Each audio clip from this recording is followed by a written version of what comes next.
and welcome to Overtime Hockey Talk. My name is Mark Paul. My co-host Justin Baker joining me today as we dive in to the biggest off-season moves ranked 1 to 10, 10 to 1 for the 2023 NHL offseason, on the cusp of what is certain to be at least a top 10 move, hopefully on both of our lists. I'm sure it will appear as Erik Karlsson has been dealt to the Pittsburgh Penguins, which we'll just dive into when it comes to our list. How about that? Are you good with that? That is fair to me, and to be, what's the word I'm looking for? I mean, how dare you presume to think that Erik Karlsson made my top 10 list? I mean, listen, just because he's a 100-point defenseman, Norris Trophy winner, and he gets traded does not mean that's impactful. Hall of Famer, one of the greatest players of all time. Right. Yeah, I mean, just not impactful in the least. You know what they say when you assume, right? So, I have made a living out of making an ass out of you and me, so it's okay. It's okay. But I'm made a living, like I've made a living. Like we've made a living doing this. That'd be nice, but yeah. If you want to send some tips over to our PayPal, no, we don't do that. Let's get a Patreon page going, huh? There we go, a Patreon. Yeah, I feel like we need to. We'll need to. We can actually do something like that with our podcast hosting thing. So we can. My mother would be the only one to contribute, which is fine. It would be her way of. Being able to slide you money without, having to say it. It doesn't have to. It doesn't feel as bad. I would guilt her into doing it, to be quite. So I don't know if I ever told you this, but when I was maybe, I think it was 16 or 17, that's when I first put forth my desire to be like, hey, I'd like to try my luck at hockey. Like, I've always done baseball. I was pretty athletic, and I did soccer in high school. And I thought, you know what, I want to handle this hockey. I love the sport. I want to finally play it, right? And so my sisters have done, 4-H horse stuff, and they did, ballet, dance, you name it. And so I was like, I want to ask for something. And of course, my mother, went to my mom and I said, hey, can I play hockey? She's like, have another dream. Like, no, too expensive. Have another dream. This one's not going to work out for you. And just squashed it. And so I bet you if I threw that in her face, she feels guilty already about basically what she thinks of. She thinks she just ignored me as a child. So she do you feel that way? Do you feel like she ignored you as a child? Not at all. No. Okay. All right. So you could just take advantage of her guilt without like really feeling that bad. Right. Exactly. Right. Okay. Perfect. All right. Well, with that all, out of the way, we're going to rank these top 10 moves. As far as these moves are, did the fact that somebody was traded weigh more heavily than maybe a UFA signing? Did any of that play a factor? No, not necessarily. No, I think it just really, to me, I looked at the player, what they could bring to the table, and how much that was really needed by that particular team that acquired them, right? So, for example, if there was a team for example, like Boston right now, right? They're clearly in need of a top 6 centerman. Not to say that I don't think, Pavel Zacha could, fit the bill, but, should they go out and acquire one, right? That would be super impactful because they definitely need that position. It's a position of need after, Bergeron and Krejci's, retirings. Whereas maybe getting a position where they really don't need, say they get, a top 6 winger. Yes, they've got some good wingers between, Marchand, Pasta, DeBrusque, but it wouldn't have as big of an impact as a top 6 center would. So I kind of try to take that in terms of, finalizing my rankings, I guess, if that makes sense. Okay. Yep. That's fair. I kind of did something where I kind of lumped a few of them together. Where, maybe a particular team made a couple signings and separately they don't make as big of I guess is an impact, or it doesn't really paint the full picture without maybe the other deal. So I have a few that are lumped together because of that. So I'm not necessarily, all of mine aren't just one guy, but Gotcha. the sum of the parts kind of played a factor in my rankings there. So, all right. Well, did you have any just miss? I did have one, yes. Okay, let's hear it. It is Jonathan Drouin in the Colorado Avalanche. Okay, all right, yep. I know. I mean, you were big on that when it happened. I was, yeah, absolutely, and I'm still rather big on it. He made my top 10, breakout candidates, and reason being, I mean, I think it's, it could be impactful for the Colorado Avalanche mainly because of Landeskog, missing the entire season. So they definitely needed depth on the wing when you're missing a guy like that, and so somebody to help produce offensively is going to be key. All right. Yeah, I didn't really have a just missed. I mean, there's plenty of smaller moves that we know at some point are probably gonna, something's gonna come back and you're gonna go, oh, that ended up being a really productive move. Like, who knows? Maybe the San Jose Sharks getting Mackenzie Blackwood will be fantastic, and it'll be this move where Blackwood finds his, kind of what he was supposed to be a few years ago. We thought maybe he would be the number one goalie in New Jersey. Maybe he goes to San Jose, gets that breath of fresh air, and he ends up being a really good 1B goaltender. Things like that could happen, but I'm not putting any money on it. So, okay. Well, should we get started and we'll go your number 10? Let's roll. All right. Where did you who do you have at number 10 here? For number 10, most impactful moves. Yes, I've got the signing of Dmitry Orlov in Carolina. Okay. A little low on your list, I have to say. Well, so the reason it's probably a little lower than maybe most people would think, right? You have the number one defensive free agent this offseason essentially getting signed to a 2-year, $7.75 AAV. For me, though, it's a little less impactful because of the roster of defensemen that Carolina already has, right? You've got Jacob Slavin, Brady Shea, Brett Burns, Brett Pesce. You've got a bevy of just talented defensemen. Not to mention, we knew Tony DeAngelo was going to head there anyways. So really, like, how much of an impact is he going to have as far as moving the needle? Maybe not as much as some of these other picks ahead of him, in my opinion, but he does make an impact, in my opinion, because, one, he's so versatile. He brings a great defensive and offensive game to Carolina, which I think there's never any shortage of that a team could use. But two, he gives the Carolina Hurricanes a little bit of flexibility when it comes to some of their UFAs, because we know Tony DeAngelo, Brett Pesce, and Brady Shea are all on expiring deals here. So, one, if not maybe more of those guys could be on the move come, end of the season or come trade deadline time. So, at least there's a little stability with a 2-year deal. You've got a solid top 3 between Slavin, Burns, and Orlov for next season. Yeah, I mean, I don't think that Orlov is necessarily.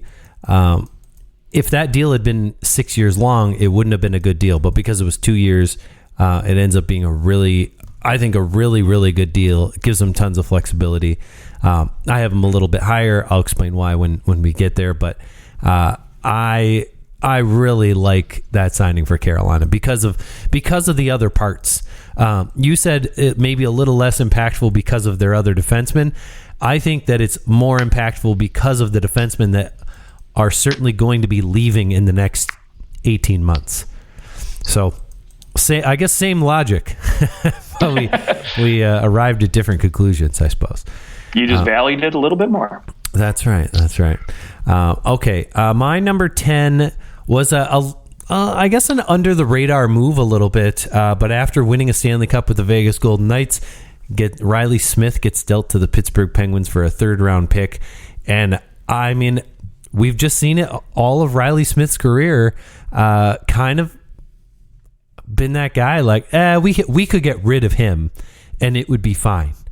And you know what? Florida regretted the hell out of getting rid of him when he went to Vegas. And I think that Vegas probably undervalued him again, and he's going to go to Pittsburgh, and he's going to get the opportunity to play with some really high-level guys.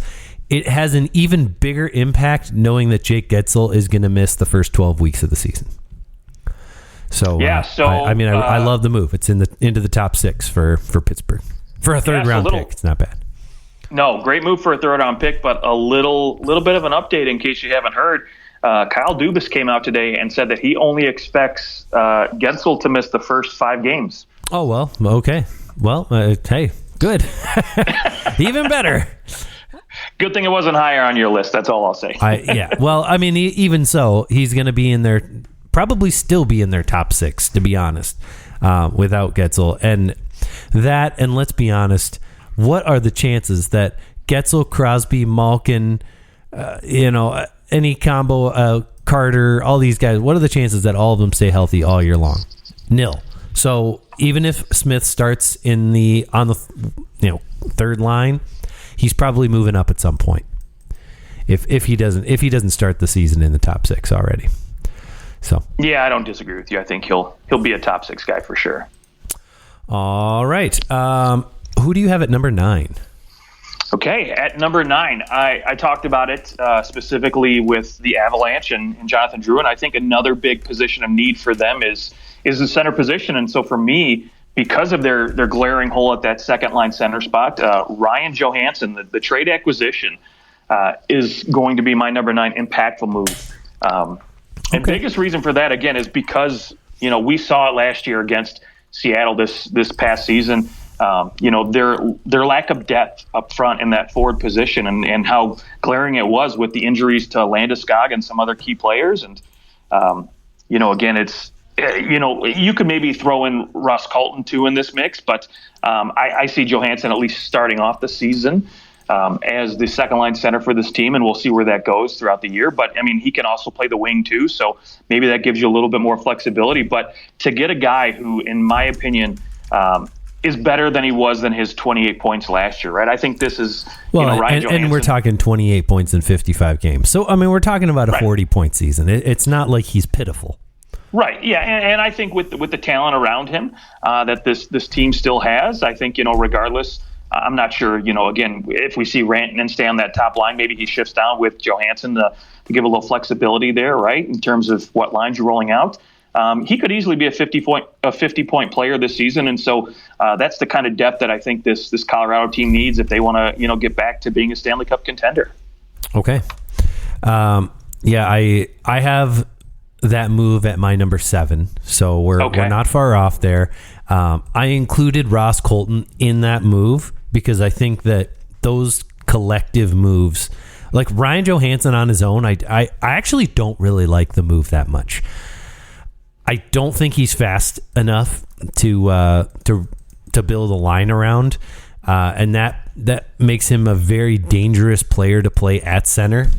To me, especially in that division, you've got some speed going all over the place. So I don't love Ryan Johansson, but I really like Ross Colton, and I think that Ross Colton what you could see potentially, these two guys could play together. Because I think you could see Ross Colton taking faceoffs on his strong side and Ryan Johansson taking draws on his strong side. A possible thing there, or whoever he plays with. You're talking about the strong and somebody going strong side on both center positions. So there is a chance there, and they shoot opposite sides. So it would work, but that maybe sets you up, to win a small percentage more of the draws. And I think comboing those two guys together and what they can bring to the top 9 for Colorado does help. However, I don't think that it makes them so much better that, without Landeskog, I just don't know. I don't know that this team is even capable of winning maybe more than one round. That's how important I think he is to the team. But I do think that move in particular keeps them from being in the position they were in last year, where it was like, holy crap, are they going to make the playoffs? And adding that depth allows for, the injury or two that is guaranteed to happen throughout the year. Those guys will help to fill in the blanks, which they will be serviceable enough to do so. Okay, who do you have? My number 9. Yeah, I'll please share my number 9. My number 9 is another combo. I've got Vladimir Tarasenko and Joonas Korpisalo signing in Ottawa. Two huge signings that I think could very well make Ottawa a playoff team. I think they could have that big of an impact. I have them at number 9 because I'm not. We'll see what Tarasenko we get, but if we get the Tarasenko that I think seems to be hungry and the expecting what he seems to expect out of the Senators. Add in the fact that they signed Giroux last year. I think that's a good veteran combo. Those two types of guys are very different, but the same. They both love to win. So I think that Ottawa's bringing in the right guys who are going to help push them over the edge. I think this could be the year that Ottawa makes the playoffs. Wow. Okay. I mean, there's definitely going to be a couple other teams in that division, I think, that are going to have something to say about that. But absolutely, I will tell you what, though, Ottawa had better hope that you get the Korpisalo that you had in LA, because if he comes in there and just is like he was a couple years ago, just mediocre, below average, it's going to be a long contract for them. That's for sure. That is very true. Okay, who do you have at number 8? At number 8, I've got Shane Gostisbehere signing in Detroit. Okay, yeah, I like it. Why that Detroit Red Wings move in particular? Yeah, so obviously, for me, the biggest key was the fact that really, besides Mo Seider, they have nobody who moves the puck, nobody who produces offensively on the back end. We saw Filip Hronek get traded last year at the deadline to Vancouver, and that acquired them a first-round pick. And you know what? I think that move was necessary. I think Hronek just really didn't fit the style that Detroit wanted to play. But maybe again, Gostisbehere doesn't bring you a defensive game that I think teams would certainly like to see out of him. But it is what it is, right? He's a third line guy that's going to be a power play specialist, but he's still going to give you 40 points a season. And I think, again, with Hronek's exodus, that's something Detroit's desperately going to need on the back end. And the nice thing is he's flexible. He can play both on the right and left side, because Detroit does not have a lot of right-handed defensemen right now that are ready to go.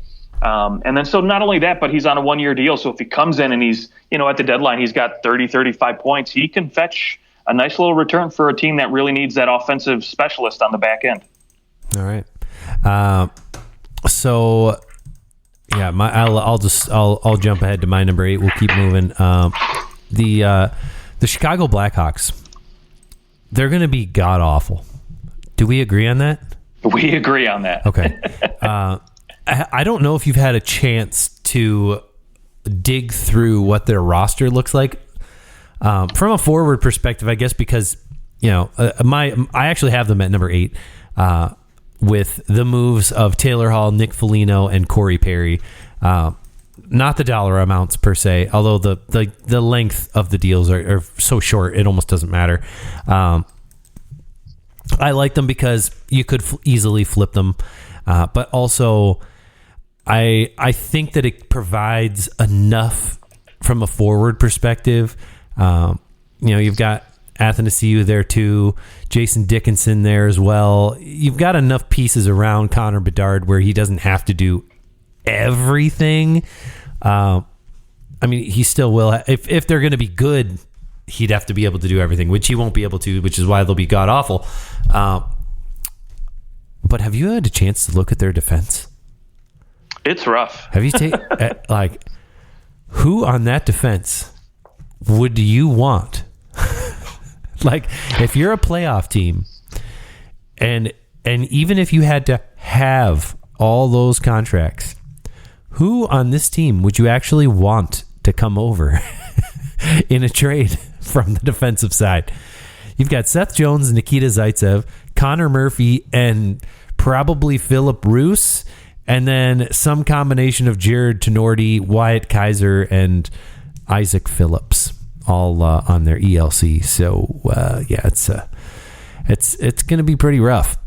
For Chicago. I'll take Seth Jones, but maybe at 6.5, 7, not at $9.5 million.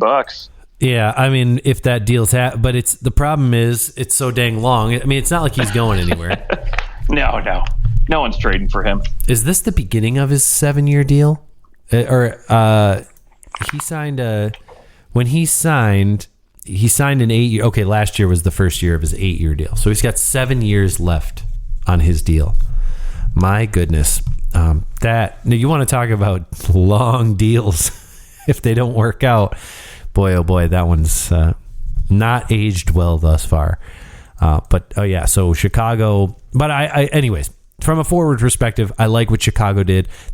A lot of teams, they get these high end guys, like when Edmonton was drafting Connor McDavid, the Leafs with Austin Matthews, Buffalo with Jack Eichel, and they just don't have the veteran talent around them to protect them enough. And I really like what Chicago's doing here. It's not going to help them to win, but I think that it could have a really big impact on Bedard's career. So that's why it's so high on my list at number 8. So high at number 8. Yes, I agree with you 100%. I do have that same move, but a little bit higher. So we'll get to that. Okay. Who do you have at number 7? At number 7, I've got the Dallas Stars obtaining Matthew Duchene. Okay. Did not make my list. Yeah. But I feel you. That's a great move. Yeah, great move. And I'll tell you why I really like it. And there's really one name that comes to mind that made me just love this move even more, and that's Mason Marchment.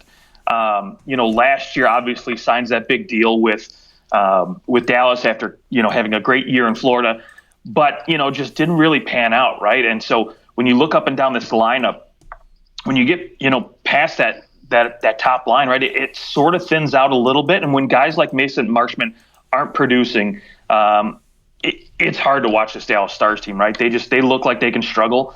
And it clearly, I don't know how much of the Seattle series you watched, but it was clear that when that top line wasn't really functioning, it was tough, right? So to me, this adds a lot of depth and flexibility so that way, when your Tyler Sagans, your Jamie Benns aren't really, producing, you've still got a guy, in my opinion, who could potentially be a 30-goal scorer. I mean, this guy, we forget, Matt Duchene is just a couple years removed from a 40-goal season.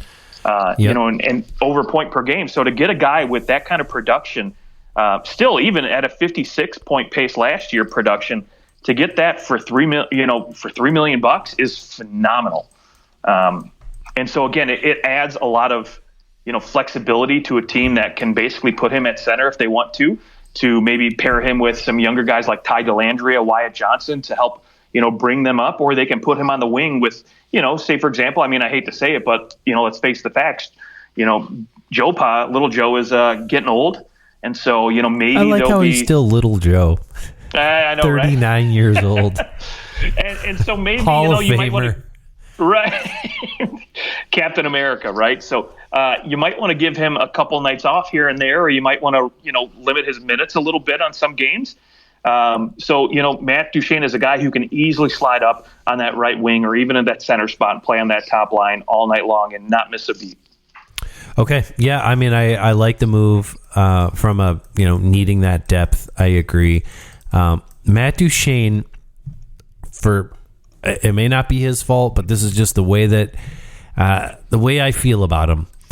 I don't know if he's ever going to win anything. He just his longest playoff run was with Columbus, the year that they beat the Tampa Bay Lightning in 4 games.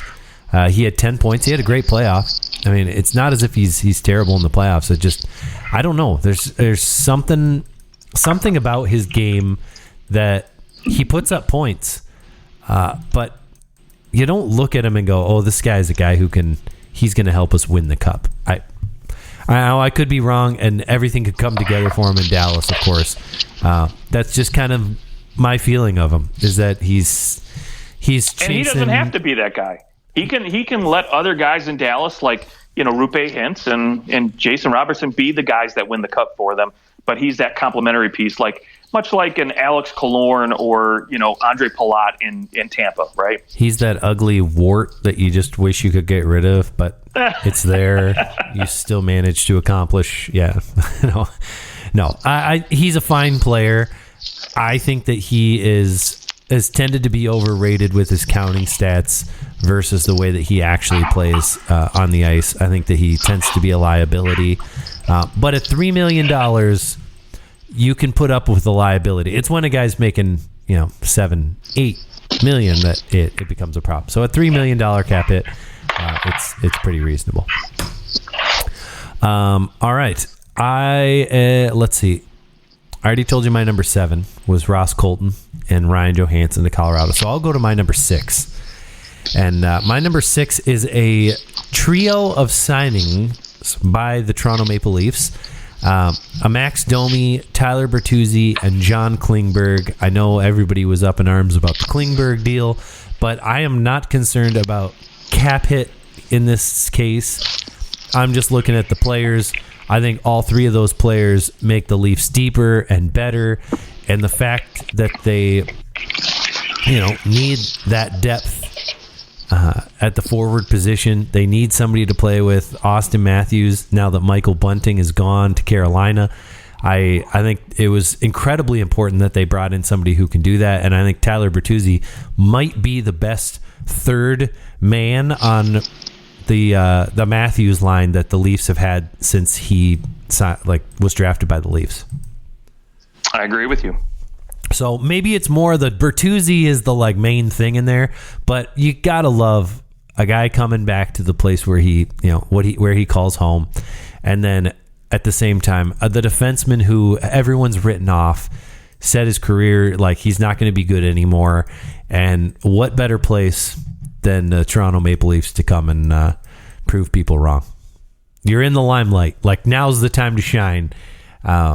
There's been plenty of players who have been in a position to go sign a shorter term deal with the Leafs, and then it ends up blowing up because, hey, good or bad, whether you like it or not, the Leafs get a ton of attention. And if you have a good season for the Leafs, i.e. Zach Hyman, i.e. Michael Bunting, they go off and they sign big deals with other teams because they get a ton of attention, and they become hot commodities when you play well in Toronto. So that's my number 6.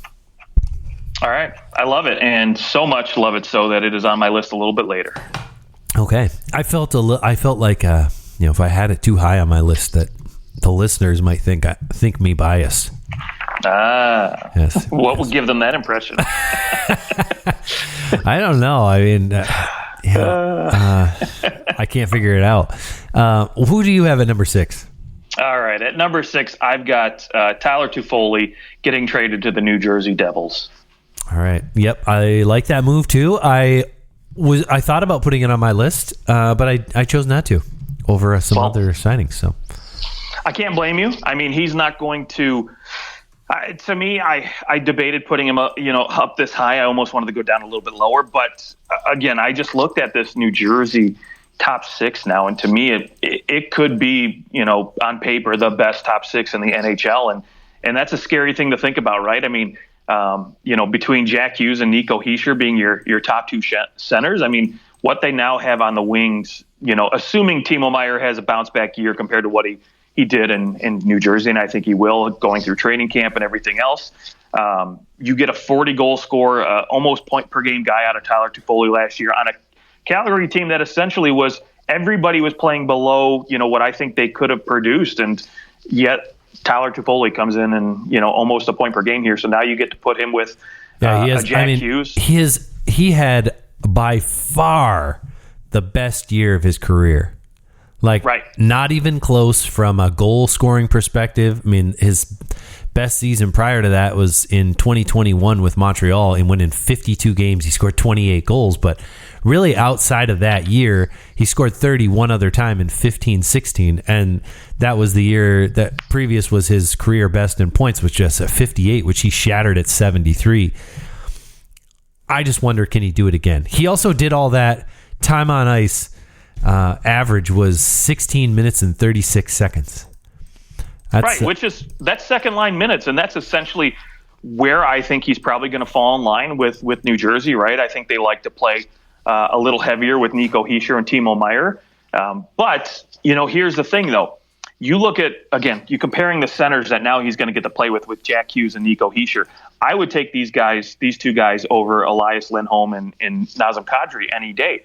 Now, Jack Hughes is probably the main reason why, but still, I don't know that Lindholm is is the he's slouch phenomenal. you're making him out to be. I love Elias Lindholm. He might actually be probably in my top 15 centers in the NHL. But again, Jack Hughes he's a rare talent. I think Hughes is going to be a guy that you're going to easily see eclipse 100 points this season. So I think Tyler Toffoli is going to reap the benefits of that.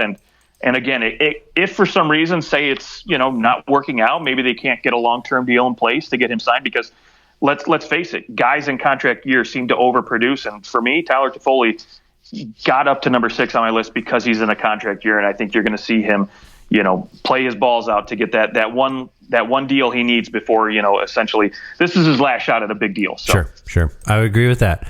The downside of that deal, I guess, not that Sharon Govich is as good as Toffoli, but he was still a nice player for the Devils. Had 30 points last year. Was a nice depth piece.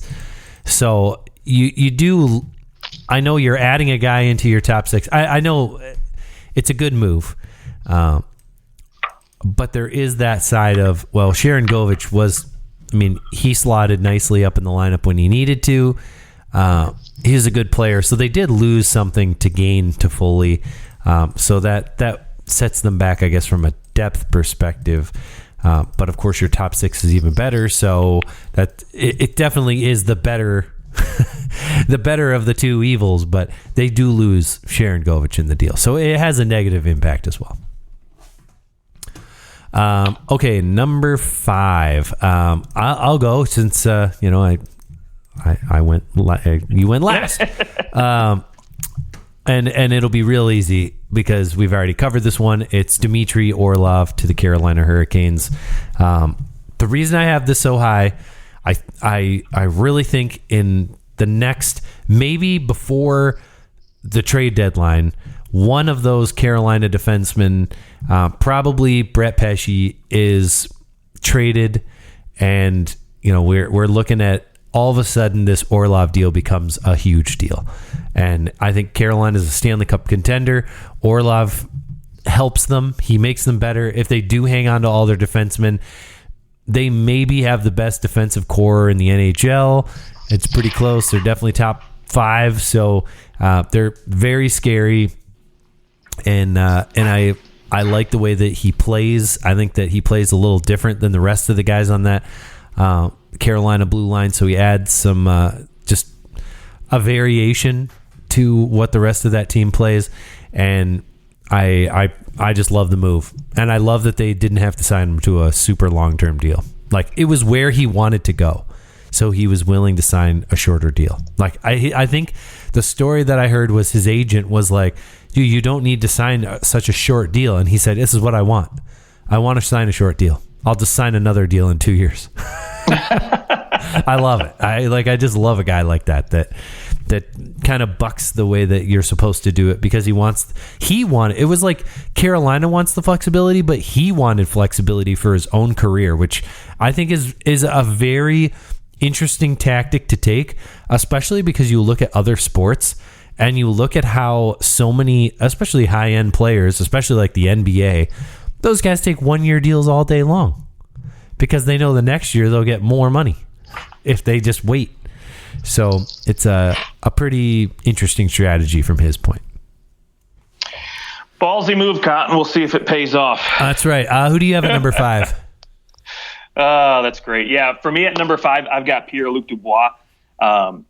This was pretty easy for me. I think it's a great trade for both teams, really. I think Velarde, if you look at his possession numbers, he's got tremendous numbers against elite and just superstar talent, which is impressive to say the least. So hopefully, again, having to, essentially they were going to lose Dubois anyways in a year. So hopefully they get a good young piece, back in Winnipeg in return for him. But again, from the LA perspective, this is just a great move, because now they have a legit top 3 center, combo. And then not only that too, but long-term, right? You've got Kopitar signed for 2 more years, but you've got Dubois on that long-term deal. So when Kopitar finally decides to hang it up or he starts slowing down, you've got another piece that can easily slide in and take over the number 1 spot for him. And, and then more appropriately, I think Philip Deneau can fit in on that that legit third line spot where he needs to be and be that shutdown defenseman for this team and not have to defensive center for this team and not have to really worry about, producing offensively as much anymore. Yep. The Kings definitely did not get Dubois for free. Right. I think the reason why I have it a little bit higher up on my list, I have that move at number 3. Oh, okay. The reason I have it so high is because, first off, I mean, I don't think there's any arguing he is the best player involved in that deal. As good as Gabe Vilardi is, he's still a borderline top 6 guy on a really good team. Like, it doesn't take away anything that he did or who he is, but I don't think that he is a crazy top 6 guy who's going to put up 60, 70 points in a year the way that Dubois, I think, can. Gabe Vilardi had 41 points last year in 63 games. At best, he maybe is a 50-point guy at his very, very best. Whereas, I just think they get the best player in this trade, and the fact that the Kings have so many players coming up through their system right now. Their cupboards are just so full that they almost needed to jettison a few forward. Like, they were in a great position to be able to do this and lose some high end guys to be able to bring in an even higher end guy. So I love the move. I think it's gutsy, and there's other guys coming into that forward group, especially like maybe an Alex Turcotte, or you've got oh my goodness, Quentin Byfield, who's hopefully going to kind of break out this year. Arthur Kaliev, there's a lot of names for the LA Kings of players who could maybe take that next step. So I think they're betting on the prospects that they have to kind of fill in their depth that they do lose in this deal, but Pierre-Luc Dubois is going to, I think, be a King. Like, there's guys who come and go for the LA Kings, and then there's certain players who just represent the team so well. They kind of seem to fit the mold of an LA King, and I think that he's one of those guys. Okay, so that was your number 5. Who do you have at number 4? At number 4, I've got Taylor Hall. Okay, all right, you got him all the way up there, eh? Yeah, and the big reason why is because I think there's something to be said in the value of having good players around rookies, right? So for me, I started going through some examples of some previous Calder finalists and really who they were playing with. And I went all the way back and I looked at, 2007-08, when I looked at David Perron. He was, supposed to be one of the top rookies that year. He started off really, really good, but he played a majority of his time that season with, what was his name? Let me pull it up here. With Brad Boyes and Andy McDonald. So he only produces, 20-ish points. And then his sophomore year, he comes in and he gets to play with TJ Oshie, and Patrick Berglund, and all of a sudden has more than doubles that production. Has a phenomenal sophomore season. And so really, these younger guys, obviously it's hard to compare, Bedard to Perron. They're two different types of players. Obviously, Bedard is this generational talent, and those expectations weren't there for David Perron. But again, if you have guys around you that can support you and carry the load a little bit when you're still trying to figure it out in this league, because let's face it, you can still be a generational talent, but you're not going to get it right off the gate, right? I mean, it's a different era than it was when Sidney Crosby and Ovechkin came into the league, right? I mean, Sidney Crosby was lucky enough to start his rookie year playing on the wing of Mario Lemieux. So yeah, not so bad. Right. Well, so, that year also was that was just a full on. Everyone had the same odds for the top pick, right. Although Pittsburgh had been they had been okay. They were okay, yeah, right? Okay. But still, having those really good players to play with is only going to help accelerate, I think, Bedard's career and his status as a superstar. So just getting Taylor Hall is going to be so valuable for this team. I think it makes an impact both on and off the ice in such a way that I think he's going to learn how to be a true professional there with Connor Bedard. Cool. I like it.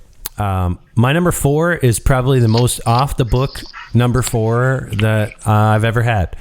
But my number 4 is the Washington Capitals signing oft-injured Max Pacioretty.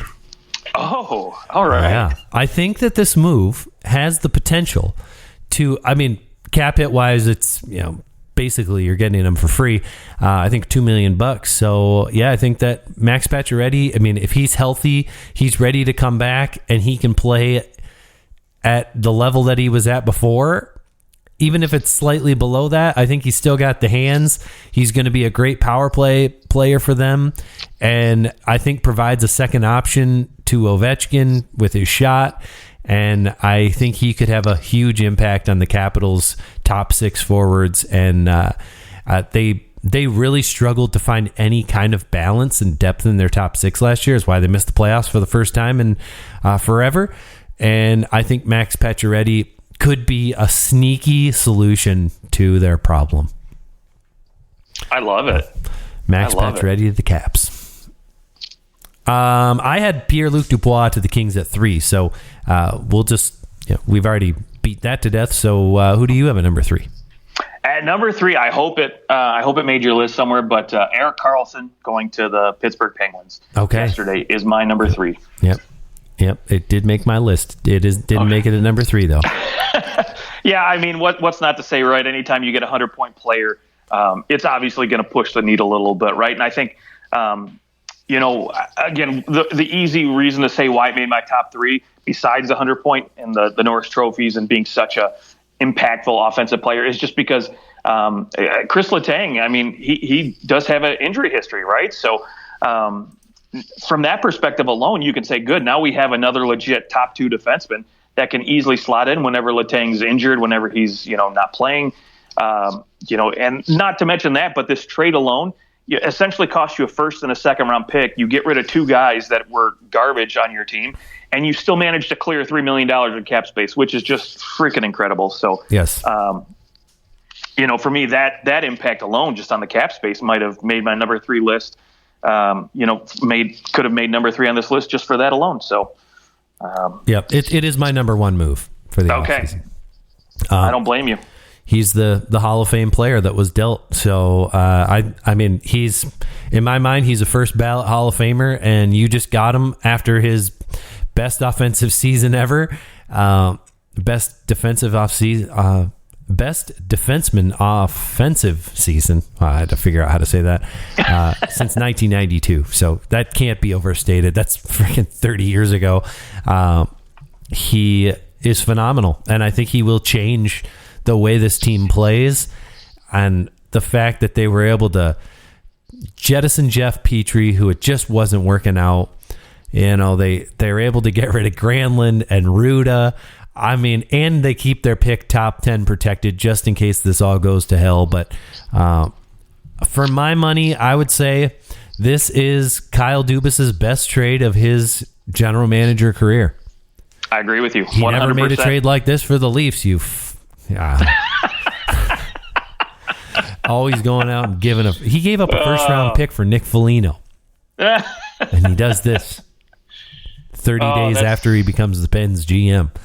That's genius. I love it. I love it just for that alone. But so the only reason I didn't put this a little bit higher, because I have my reservations about this, because when he went to San Jose, right, they had Brent Burns, so they had a legit top 2 defenseman there already, an offensive threat, and that's Chris Letang. And so he didn't produce really until Burns left and went to Carolina. So I did think about that too. I thought about that too. I think that Letang, though, is just a different type of guy compared to Burns. He much quieter. Not that he's not a leader in that dressing room, but I think he just goes about his business a little differently than Brent Burns. No knock on Burns. They're just different. No knock on Burns, but I will say the one difference is, you've got Crosby and Malkin versus, Logan Couture and the rest of that group. So that too. Yeah. Now, his 100-point season, he was able to put up those kind of numbers because nobody gave a crap about winning at some point, and he was able to just kind of go ham.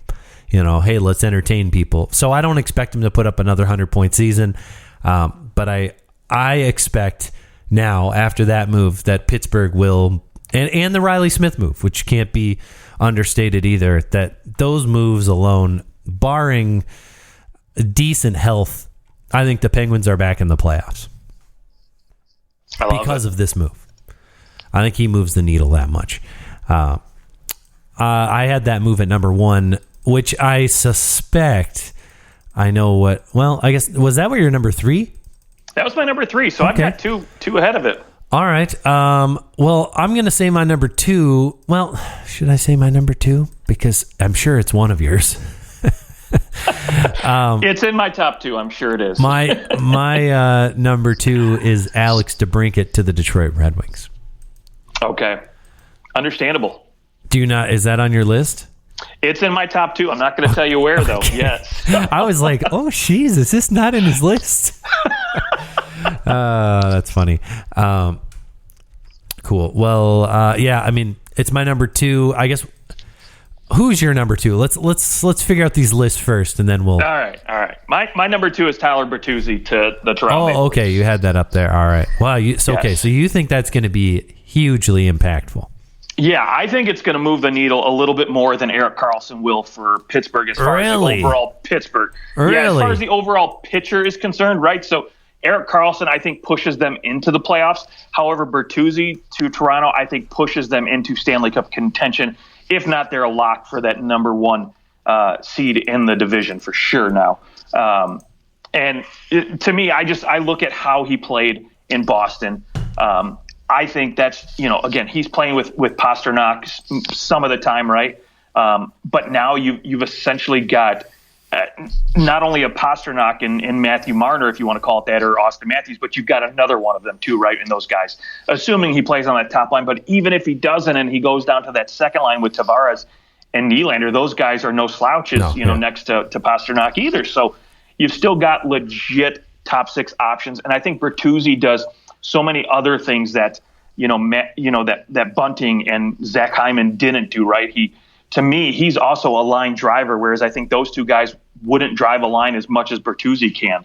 Okay. Now, not to say that he's a Patrick Kane type line driver, but he can still drive a line. So even if you have to bump him down to the third line every once in a while to mix things up, he can still drive offense on that line, I think, in a way that, no other option has ever done that for Toronto. So yeah, I'll definitely take him over some previous options from last, previous years. So that's, I mean, it's a great move for the Leafs. I have no issues with the move, especially because it's, it's so short term too, that you're not worried about, will he be able to stay healthy? None of those conversations are really coming into play. So I think it's just a good move for both people. I think he's going to come in and he's going to be hungry to try and go make himself some money, and when the cap goes up too.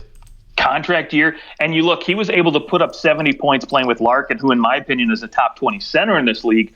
However, Matthews and Tavares are, at least Matthews is definitely heads and shoulders above Larkin. So you pair him with a guy like that, I think Bertuzzi can easily be a 35, 80-point guy for sure. I think he is sort of the upgrade on Alex Kerfoot.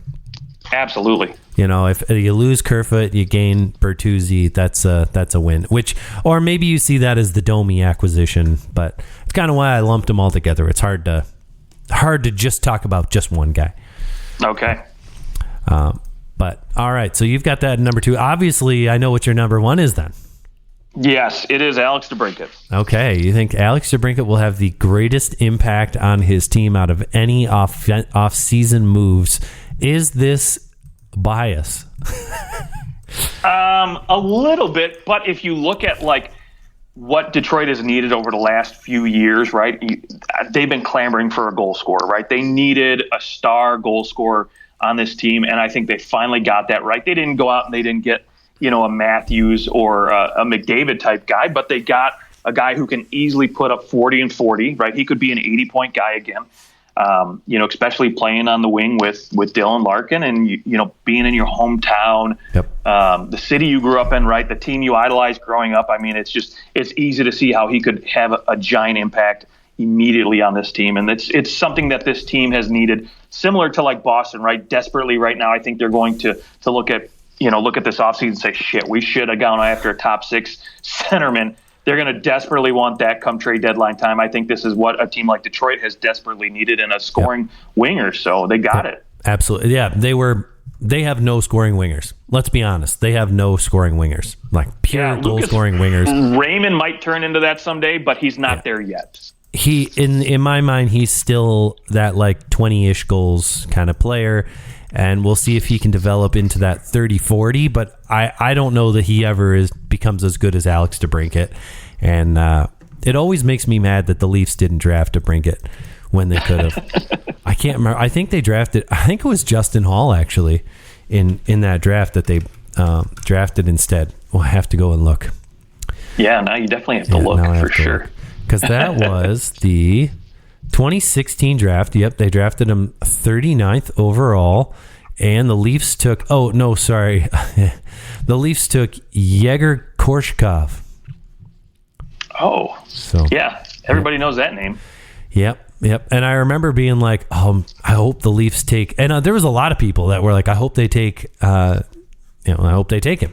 I hope they take Alex DeBrincat, and of course they go, totally off board and take that guy. So could have had DeBrincat. Could have had Carter Hart too. Could have had Carter. Would have been the goaltending issues. Could have had goaltending. Yeah, right. Oh dear. All right, and then of course my number 1 is Erik Karlsson. So that rounds out our top 10 offseason moves in terms of impact to their teams. It'll be exciting to see, how this all comes together. Watch these guys in camp, which we are just over a month away from training camp. And until then, we're just going to keep on chugging out some top 10 lists. And I don't. Do you have a top 10 list in mind that we should do for our next show? I do. If you want to be so kind as to indulge me, let's do top 10 overrated players. Top 10 overrated players. I love it. Is this all time? This last year, like coming into this year? Let's go current NHL players. Current NHL players. Most overrated current NHL players. Tune in for that next week for our show. Until then, enjoy the summer, and we will talk to you guys soon. You can find us on Twitter at OT Hockey Talk. Have a great day.